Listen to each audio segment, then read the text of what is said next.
প্রিয় কৃষ্ণ ভক্ত, আপনারা দেখতে পাচ্ছেন বিদেশিরা যুদ্ধ হরিনামে, অপাকৃত হরিনামে তারা আনন্দ মেতে উঠেছে।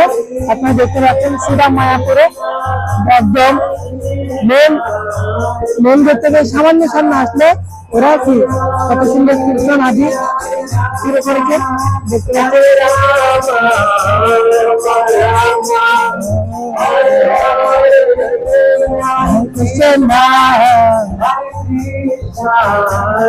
তারা ফুটবল লাইভের মতো প্রসাদও সার্ভিস করছে দেখতে পাচ্ছেন।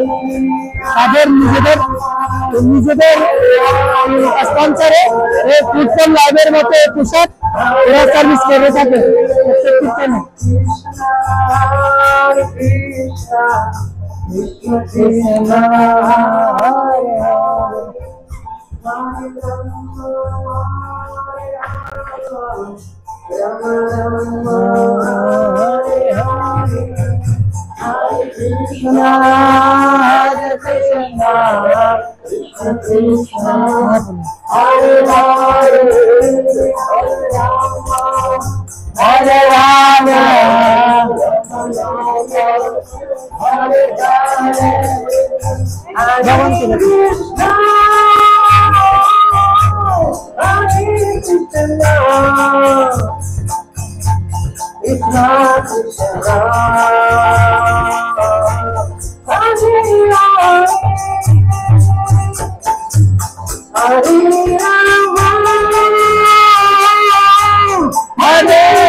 হরে কৃষ্ণ প্রভু, আমার মনে অনেক দিনের একটা প্রশ্ন ছিল যে এই যে বিদেশিরা এখানে আসছে হরিনাম কীর্তন করছে, তা এরা কেনই বা এই বিদেশ থেকে এই মায়াপুর ধামে আসছে আর হরিনাম কীর্তন করছে এরকম, এটা সম্পর্কে যদি আপনি কিছু বলতেন তাহলে আমার ভিডিওটা যে সমস্ত দর্শকরা দেখছে তারা হয়তো খুব ভালোভাবে জিনিসটা বুঝতে পারতো। হরে কৃষ্ণ।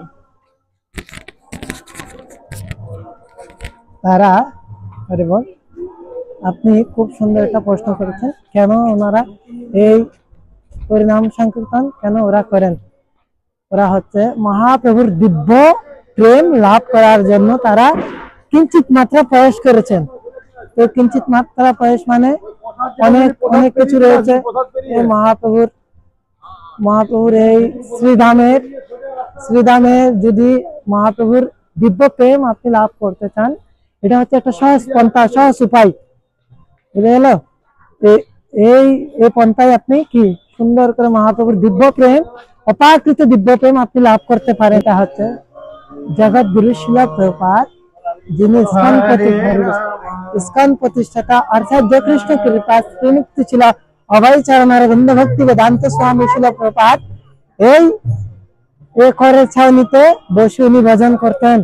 এই শ্রীধাম মায়াপুরে সর্বপ্রথম প্রপাত এসে এই ভজন কুটিরে উনি কি সাধন করতেন, ভজন করতেন। উনি সাধনা শুরু করেছিলেন এই ভজন কুটির থেকে।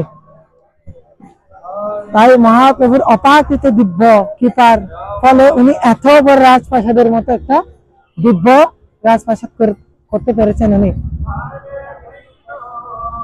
আরে এটা হচ্ছে এই আমরা চলে এসেছি, এটা হচ্ছে পাশে দেখতে পাচ্ছেন, এটা হচ্ছে কৃষ্ণ সমাধি শিল প্রভুপাদের, কৃষ্ণ কৃপা শ্রীমুক্তি শিল অভয় চরণারবিন্দ ভক্তি বেদান্ত স্বামী প্রভুপাদের। এটা হচ্ছে পুষ্প সমাধি। রিয়েল সমাধি হচ্ছে শ্রীধাম বৃন্দাবন কৃষ্ণ বলরাম মন্দিরে। আর এটা হচ্ছে আপনার কুণ্ড বলে হয়। এই কুণ্ডের মধ্যে আমাদের যখন বোট ফেস্টিভ্যাল হয় শ্রীধাম মায়াপুরে, এই বোট ফেস্টিভ্যালে এই পুকুরে পুষ্করণীতে বোট ফেস্টিভ্যাল অনুষ্ঠান করা হয়। এই নৌবিহার 7 দিন যে অনুষ্ঠান করা হয়, এই 7 দিন ব্যাপী এই কুণ্ডের মধ্যে সেটা এই বোট ফেস্টিভ্যালটা অনুষ্ঠানটা করা হয়। আপনারা যদি কেউ যদি না জানেন, অনেকজনে এসে বলে মায়াপুরে নৌবিহার অনুষ্ঠানটা কোথায় হয়, অনেকজনে কিন্তু জানে না এসে। কিন্তু আপনারা ঠিক পুষ্প সমাধির একদম পাশে সমাধি মন্দিরের একদম ঠিক সামনে আপনারা একটা দেখবেন পুকুর বা পুষ্করণী বা কুণ্ড, আপনারা যাই বলেন, এটার মধ্যে ওই দিব্য অনুষ্ঠানটি হয়, লীলা বিলাসটা এখানের মধ্যে হয় ভগবানের। চলুন আপনাদের এখন বোট ফেস্টিভ্যালের যে কুণ্ডটা আছে ওইটা দর্শন করাবো, আপনাদের এখন দর্শন করাবো আমাদের পুষ্প সমাধি যে মেইন যেটা সামনের দিকে আছে ওইটা।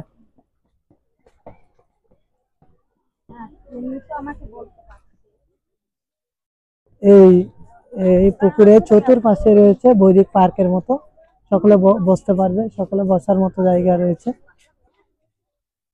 এদিকে একটা সিকিউরিটি পয়েন্ট রয়েছে। আর ভাই এটা হচ্ছে শিলপ্রপাতের পুষ্প সমাধি, এটার মধ্যে প্রপাতের মিউজিয়াম রয়েছে, যেখানে প্রপাতের অপাকৃত দিব্য লীলা যে উনি পাশ্চাত্য দেশে কিভাবে উদ্ধার করেছিলেন পাশ্চাত্য দেশবাসীদের, এটার মধ্যে আপনারা অবশ্যই ঢুকলে অবশ্যই দর্শন করতে পারবেন। প্রদর্শনী আকারে এই এই পুষ্প সমাধি মন্দিরের মধ্যে এটা প্রদর্শনী আকারে তুলে ধরা হয়েছে, আপনারা যাতে খুব সহজে বুঝতে পারেন, না হলে আপনারা বুঝতে পারবেন না। আপনাদের যদি লীলার আকারে যদি বলা হয় আপনারা বুঝতে পারবেন না, তার জন্য এটা প্রদর্শনী আকারে তুলে ধরা হয়েছে।